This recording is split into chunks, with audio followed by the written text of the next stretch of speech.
In this video, I'm gonna break down my most viral short form video ever. I posted it 8 days ago, 46 million views, 14.5 million on Instagram, 6.5 million on TikTok, 23 million on LinkedIn, 2.1 million on YouTube Shorts. Now, anytime you have a video go this viral in multiple different places, you wanna study it intensely because content really is an outlier's game. And when you get one, the best way to spend your content analysis time is to reverse engineer why the outlier happened. And that's exactly what we're gonna do in this video. So I'm gonna break down 3 things. First, I'm gonna take the idea as a whole, and I'm gonna walk through my virality formula and talk about why this idea had viral potential. Second, I'm gonna open up the script document and I'm gonna walk through 6 things that I did when writing the script to give this the best chance for viral success. And third, I'm gonna then open up the full edit in Premiere Pro. I'm gonna show you the timeline. I'm gonna walk through 8 things I did in the edit to give it the best chance to go viral. This will be a masterclass in short form virality. After you watch this video,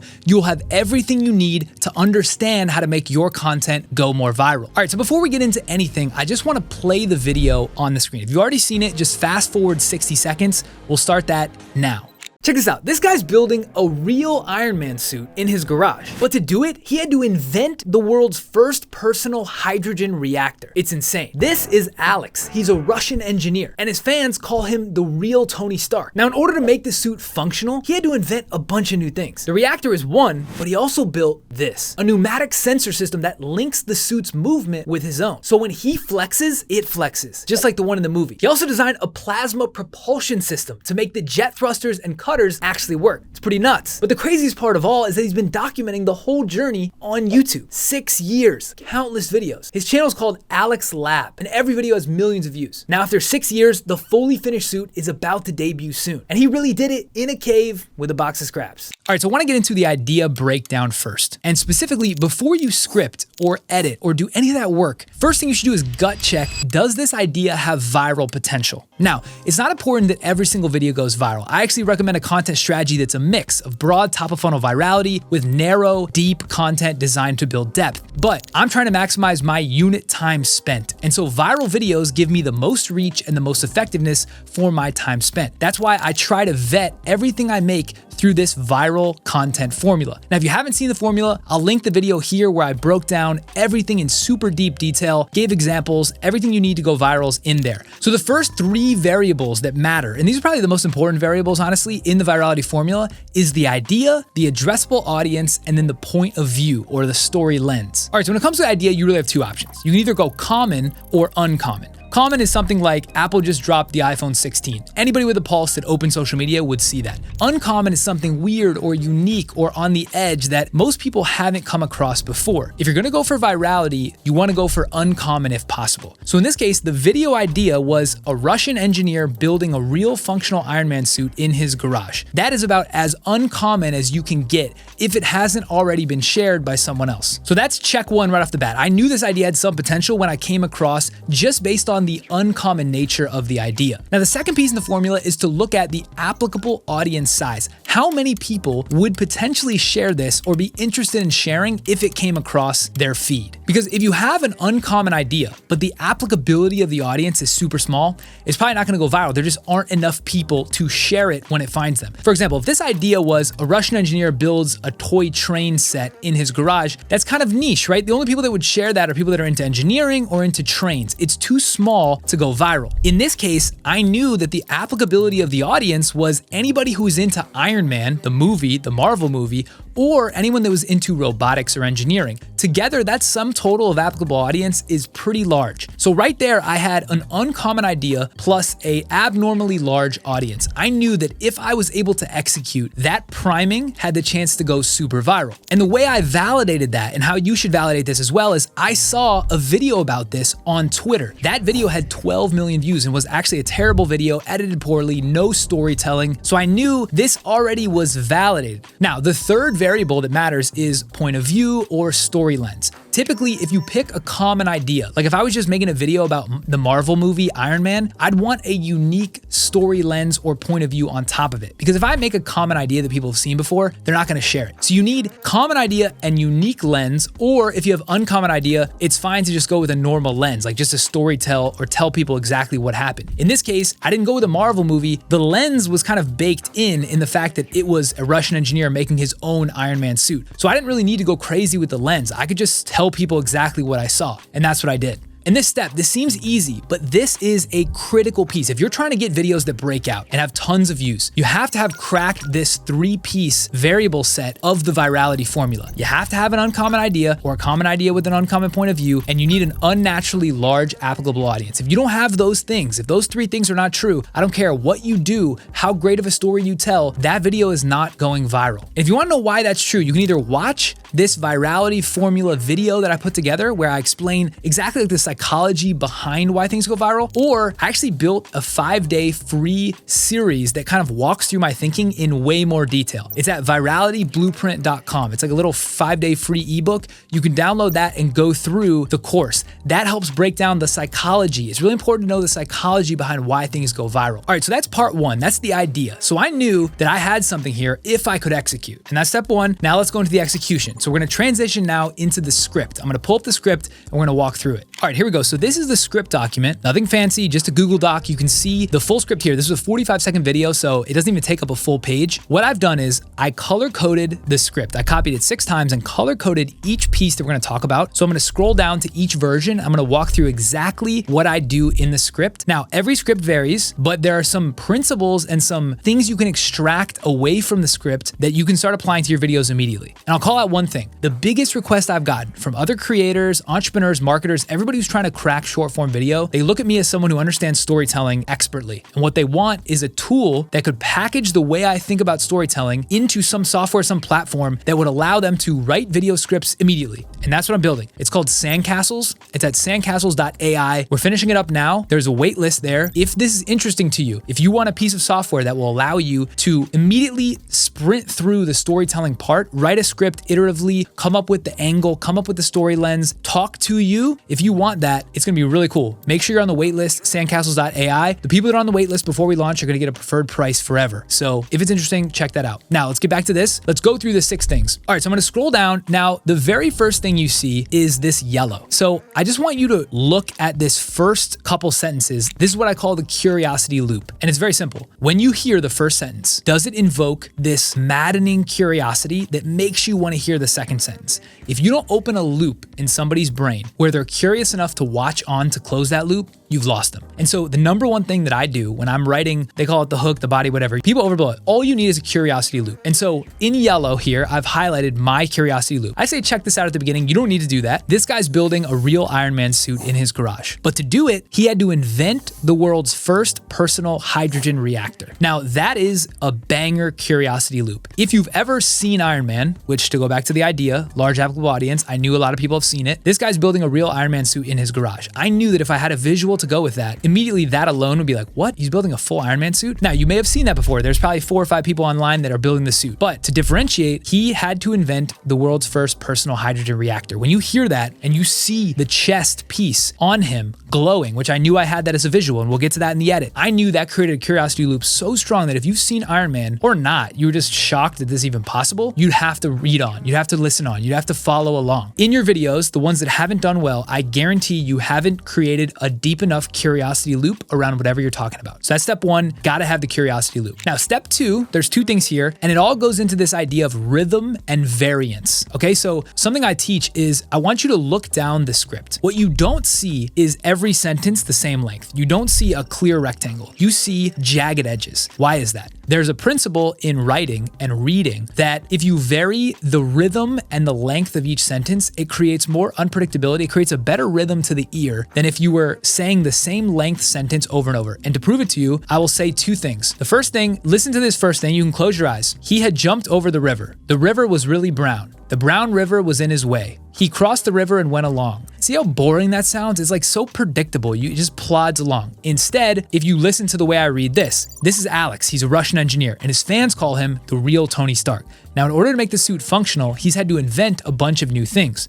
The reactor is one, but he's also built this. And I said that one obviously with a little bit more pace and passion, but you can hear the cadence and the length of sentences really varies the delivery speed. If you really think about it, and I've mentioned this in other videos, rhythm is the most important thing to making anything. Videos are really just audio, and audio varies with rhythm. People hear in rhythm. Your voice is like an instrument, and so you want to vary the sentence length. That's the first thing you notice. Now, the second thing are these little red lines. I call these tags. What these are these little jabs. You know, when a comedian is putting a set together, they write a joke, they're setting up for a punchline, but along the way, they have these little things called tags. So they'll just come in and then bang, just like a little jab, jab, jab, and then they'll set up for the huge haymaker punchline. I try to do the same thing. Every so often in the video, I write these little tags, 3-4 words, just rhythmically, it helps offset the plodding along of the long sentences. And so you don't have to do it like me. In fact, I'd encourage you not to, because unless you deliver in the way I deliver, and I used to rap, so like you can hear kind of the rhythm in my voice, unless you deliver in this way, I wouldn't try to force these in. But when you're writing, if things start to seem monotonous and plotty, just add a little tag in, a little 3-4 word thing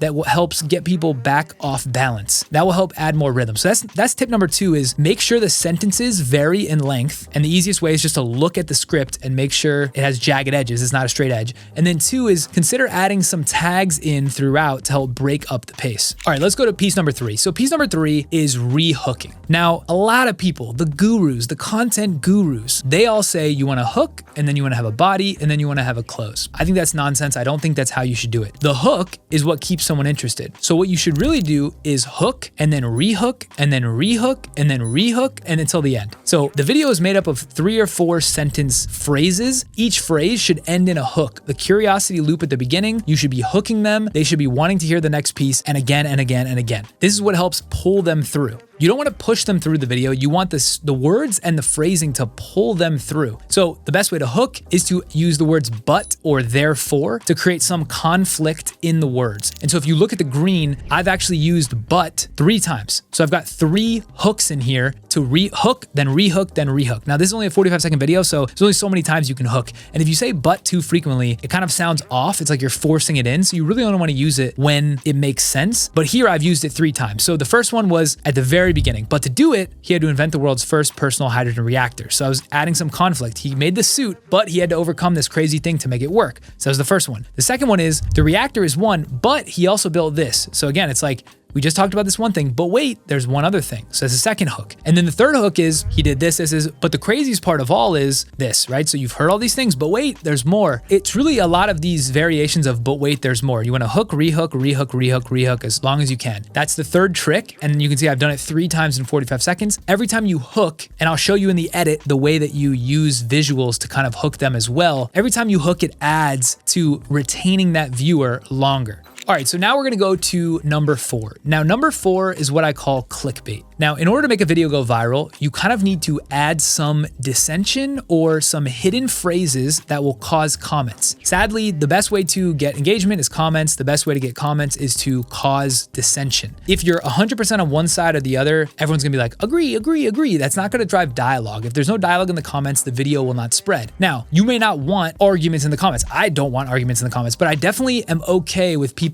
taking multiple sides of a position if it makes sense. What you can also do is hide certain words and phrases in the script, which you know will drive comments. And so I did that a couple times here. The first one is I said first personal hydrogen reactor. Now, the source material I saw, and when I watched this guy's videos, he said this is the first working personal hydrogen reactor. So I just took that, but I knew by including it in that way, first personal, I knew people were gonna be like, there's no way, that's impossible to create, this is a lie, this is faked. I knew people were gonna say that. I purposely said it this way to drive those comments. The second thing is, I could have said, this is Alex, he's an engineer, but I specifically put Russian. I knew putting Russian engineer would matter. 1, because the US versus Russia thing, and 2, because in Iron Man, he has a lot of villains that are Russian engineers, and I knew people would comment. I didn't think it would be this crazy. I didn't think it would go this viral, but if you look at the comments across the platforms, a lot of people were like, he's the real Ivan Vanko. And the reason they did that is because I hammered the Russian point. So that was the second thing. I didn't have to put it in, and I didn't really hurt me. Like, I'm not being offensive, but I did put it in on purpose early because I knew it would drive clickbait. The third thing is calling him the real Tony Stark. Again, this is something that he refers to himself as, his followers refer to it in the comments,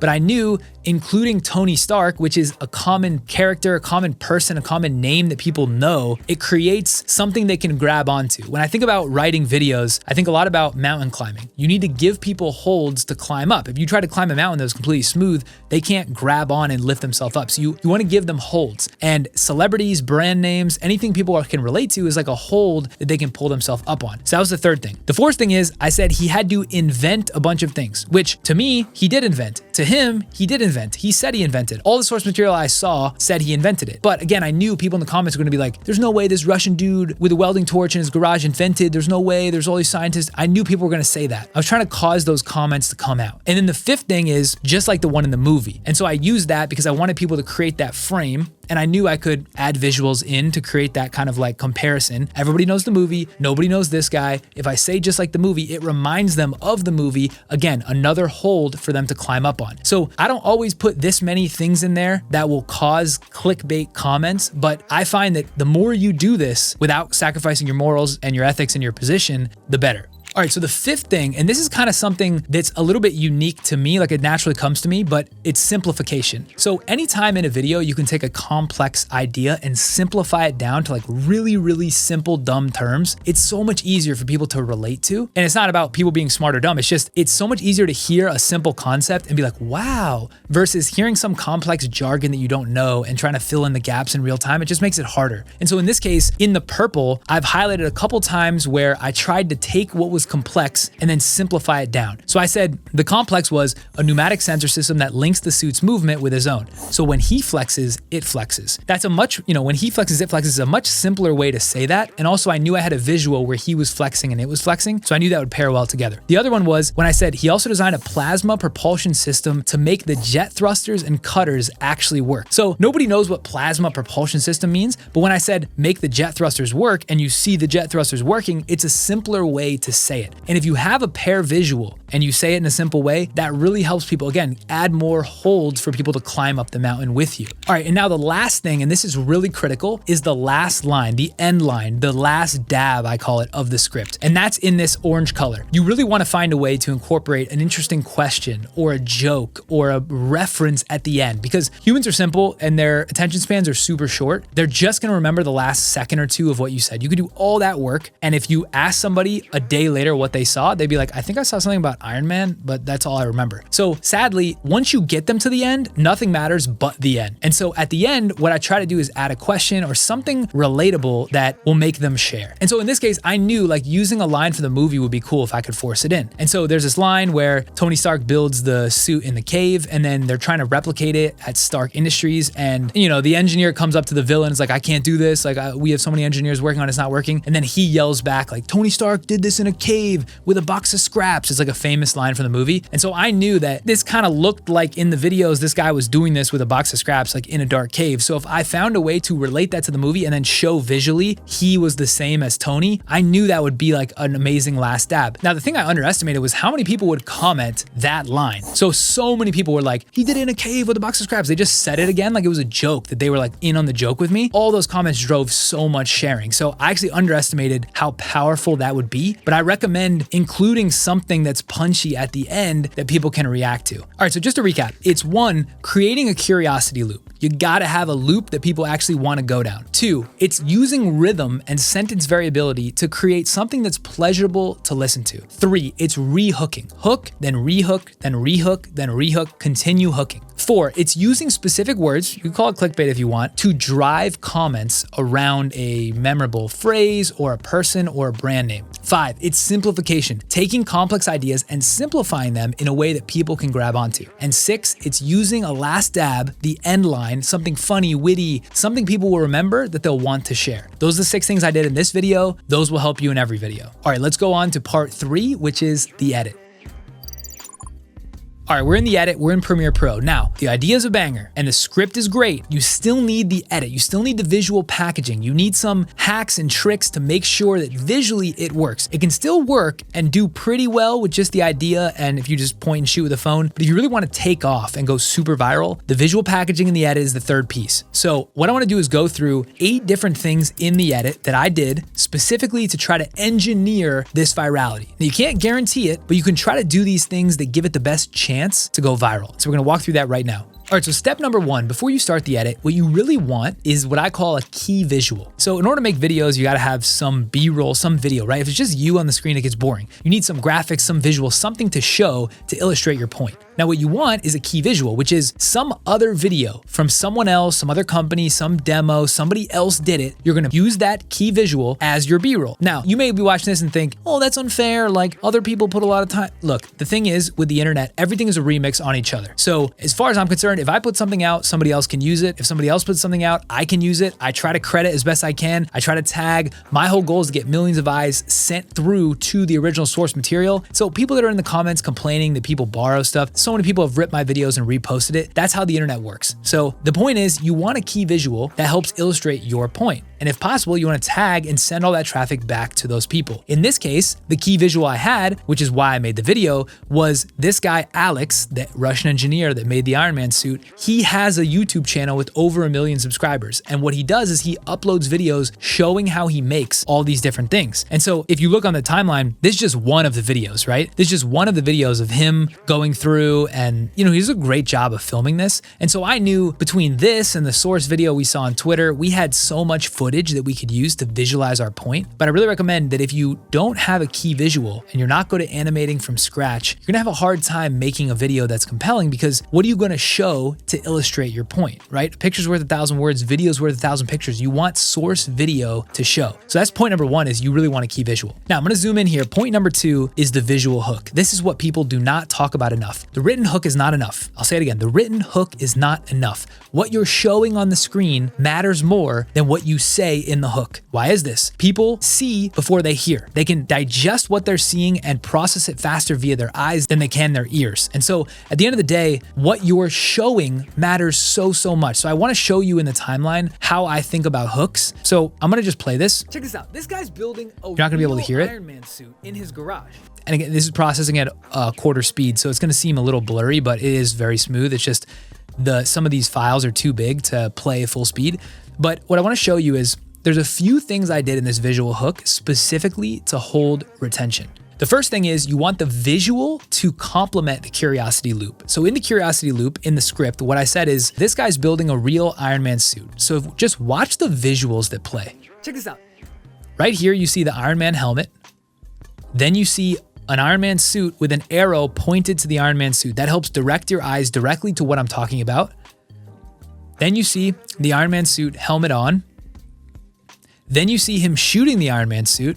And all this is in the garage, right? So check this out. This guy's building a real Iron Man suit in his garage. I did my best with the clips to grab your attention visually so it connected. So that's step number 1 is you want the visual B-roll, like the graphics or the videos you're using to match what you're saying. These are the 5 videos I use. That's step number 1 of the visual hook. Step number 2, and this is the most important thing, you gotta have text on the screen. I'm not talking about captions, I'm talking about title text that people can read. People will read the text 10 times out of 10. If you don't believe me, open my videos and tell me what the first thing is you watch. It's always the text is sliding across. I didn't used to do this. I was able to go viral, luckily, without doing this. Since I started doing this, I go viral every single time. This is the hack I shouldn't be sharing, but it's the truth. Add text to the video, you'll go more viral. And so here I said, Russian engineer builds Iron Man suit. Now, do not copy my style because people will see it, but you can't not copy putting text on, right? You put text on the screen, you put background color behind it. That's all you have to do.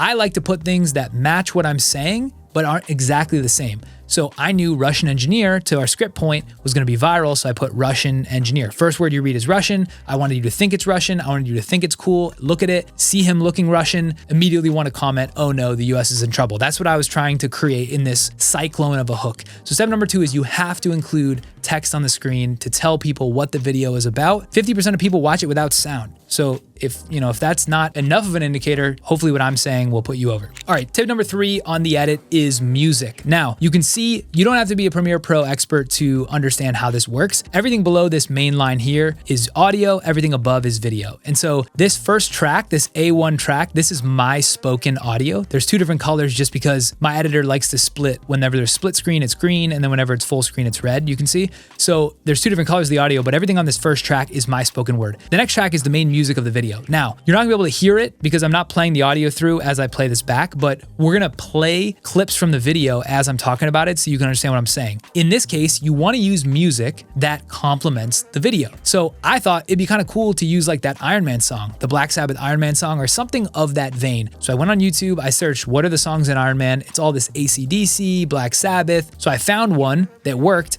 And then what I did is I dropped the volume a ton and I put a low pass on the song.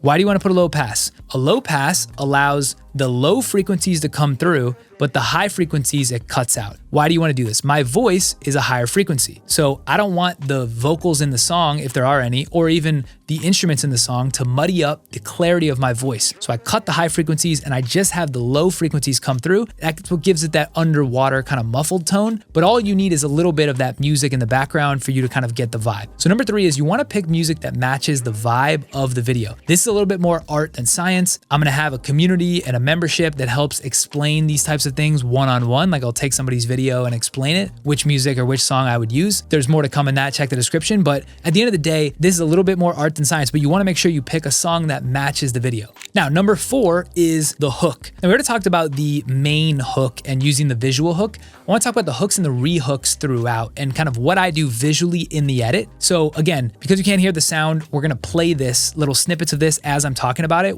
I'll say it, we'll cut it, we'll show you what I'm talking about and then flip back. But what I do whenever there's a hook moment, so kind of like a but wait moment, what I do is I use a riser sound effect. So I'm going to show you here frame by frame.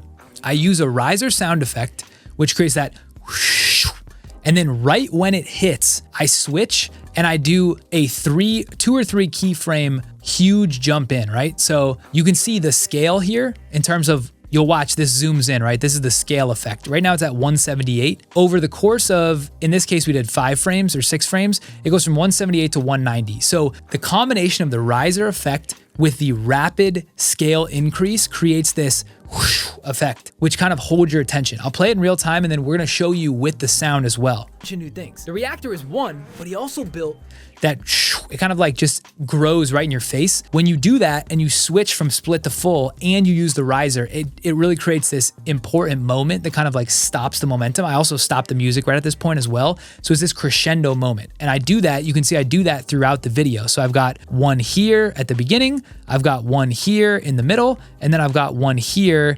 Actually, I think I just did 2. Because sometimes if you want to keep the song going, you don't want to create that riser shortcut effect or that riser stoppage effect. So yeah, it varies. But in this case, I did 2 of those. And if you watch the video, there's 2 abrupt stopping points, which kind of re-hook you back in. So that's step 4. That's how you visually adjust hooks in the edit to kind of accentuate the moment. All right, step 5, very simple, is use arrows. So if you look throughout the edit, I like to use arrows to point to what I want you to look at. It sounds super simple, but people's eyes will go wherever you direct. So anytime there's a visual on the screen that represents the thing I want you to look at because it will bring home the point, I use an arrow. See, here's another arrow. I'm talking about the personal hydrogen reactor. I'm using the arrow to point to it. I use this thing called Premiere Composer. If you go to mrhorse.com, M-I-S-T-E-R horse.com, I don't have an affiliate link or anything. The greatest pack for arrows and lines and little like preset animations that you can use, mrhorse.com. So these arrows are from there. You can like adjust anything you want, the speed, the bounce, the color, the size, whatever you want. So I use arrows throughout, not too many, but